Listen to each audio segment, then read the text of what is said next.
I'd like to spend a few moments and introduce you to bass motion drill number 4. This one goes through several different key centers with 5 ones, outlining chords.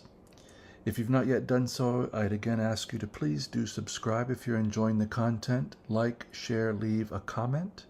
If you'd care to leave a tip, the PayPal information's in the description below.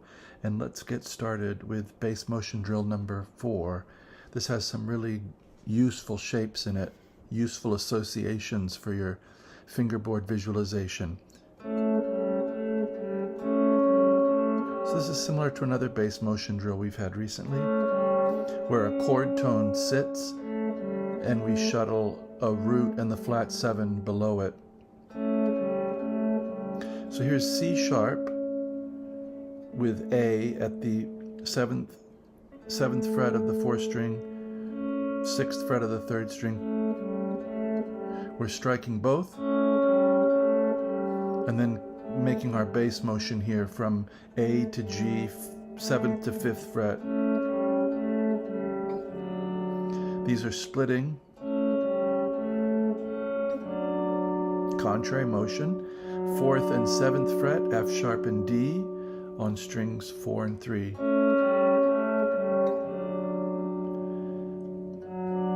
4 and 7. And we're making a little bass run to finish. So from F sharp and D, passing E while trying to keep this ringing, landing on D, so we have octaves. So this would be 4th fret of the 4th string, 7th fret of the 5th string, and 5th fret of the 5th string. So it's a nice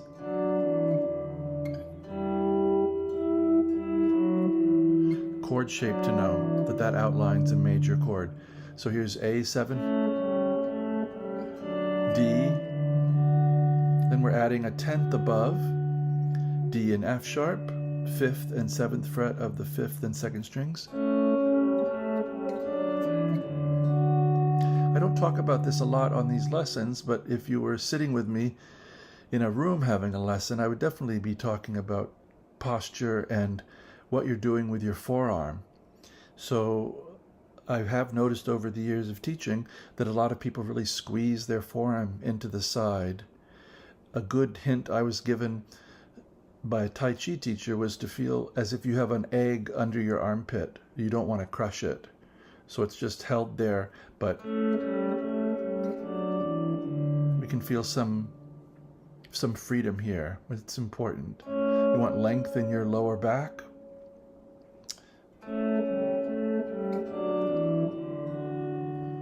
So we feel that the arm is draped from the shoulder and we're not squeezing in or using unnecessary force.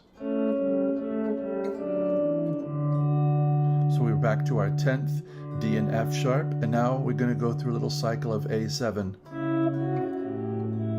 Very simple. C sharp and E, 4th and 5th fret of the 5th and 2nd strings. We reach out a whole step within the scale to F sharp, from E to F sharp 7th fret. Then we split A and G, the root and the flat 7, at frets 5 and 8. And we come back to this E note with a bar. So A and E. Then we're going to shuttle between root position, D chord, D and F sharp, 5 and 7, going up to 8th fret, and first inversion, F sharp and A, frets 9 and 10. And that's really the way I developed this exercise or this drill, was to try to link all of these inversions up so that you start making these associations of shape and position. So the A7, D, A7, A7, D. So it's just 1s and 5s.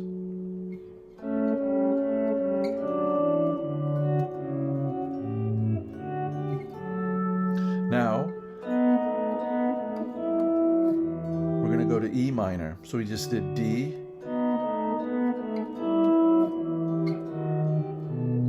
Some shapes are going to be the same, but some are going to be different because now we're dealing with a minor chord as our one chord for this moment. It's going to get its 5 from the beginning. So where we were, we had D natural was the name of the game, and now with B7, that D sharp note is in the driver's seat. It's making B7 happen, and it's the leading tone of E. I did a video recently on chromatics and their application in a key. That would be worth checking out if you're interested in this sound of leading tone tonicizing a new one. So here's B7, exactly the same mechanism as we had before. So 9 and 8 with 7 behind it on the 4th string. But now our minor chord is going to be different. So now we have 10th fret and 9th fret, G and E, 5th and 3rd strings coming behind. So G and E with an F sharp in passing, then out to a 10th, E and G, 7 and 8th fret of the 5th and 2nd strings.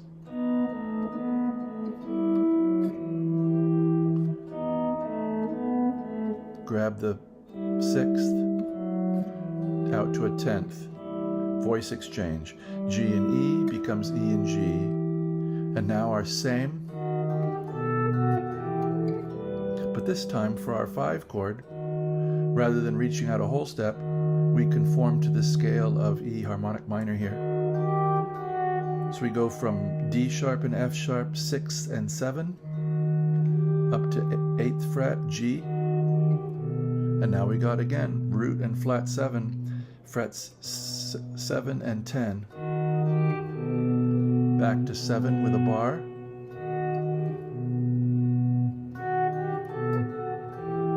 Now a 10th, E and G. We're going to lead melodically through A, 10th fret, and first inversion E minor, G and B, 10 and 12, strings 5 and 2. So just even that much. These are the way you develop fluency on the board.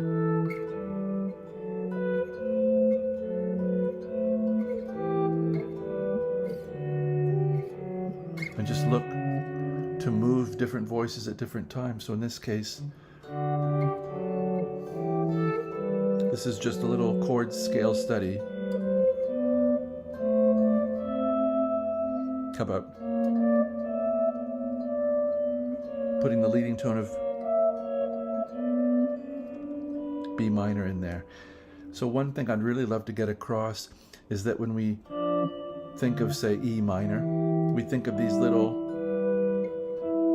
starting places of harmonious intervals, 10ths, 6ths, 13ths, etc.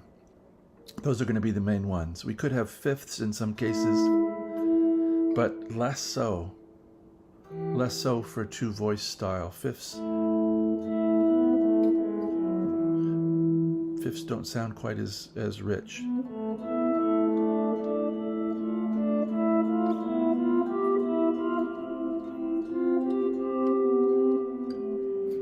Almost sounds like an older style of music from the Baroque. So we did E minor.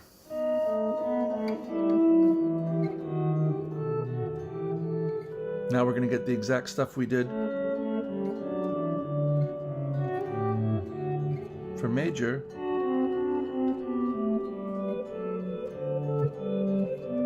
We're running through it. Here's D7, 10 and 12 and 11, sorry, with 10 behind it. Same fingering as before. 9th and 12th fret, walking to 12, 10. And now the 5 chord, D7 over F sharp, 9 and 10, up a whole step again. Remember that? F sharp and A, passing to B, D and C, a root and a flat 7, that's always there. As long as you're in standard tuning, it's always there. Back to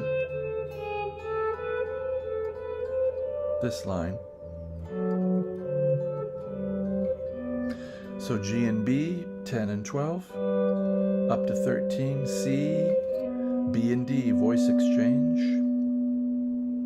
Here's G and B, here's B and D, D and G.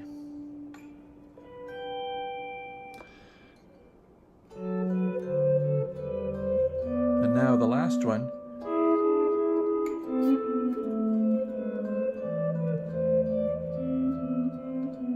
Is going to be an A minor. So here's E7, 14 and 13 with 12 behind in our minor version. So we go to this little 6th here on the 5th and 3rd strings, widening out to a 10th again. 15 and 14 on strings 5 and 3.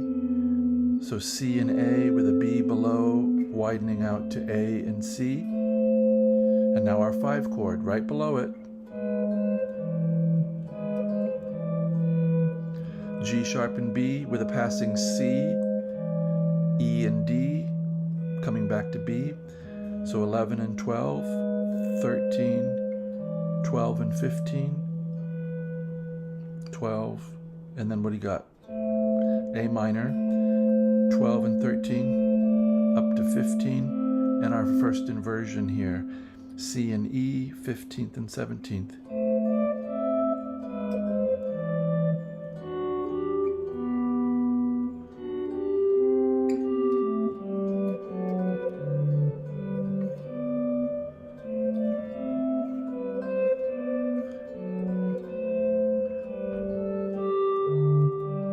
I hope you found something of interest here in bass motion drill number 4.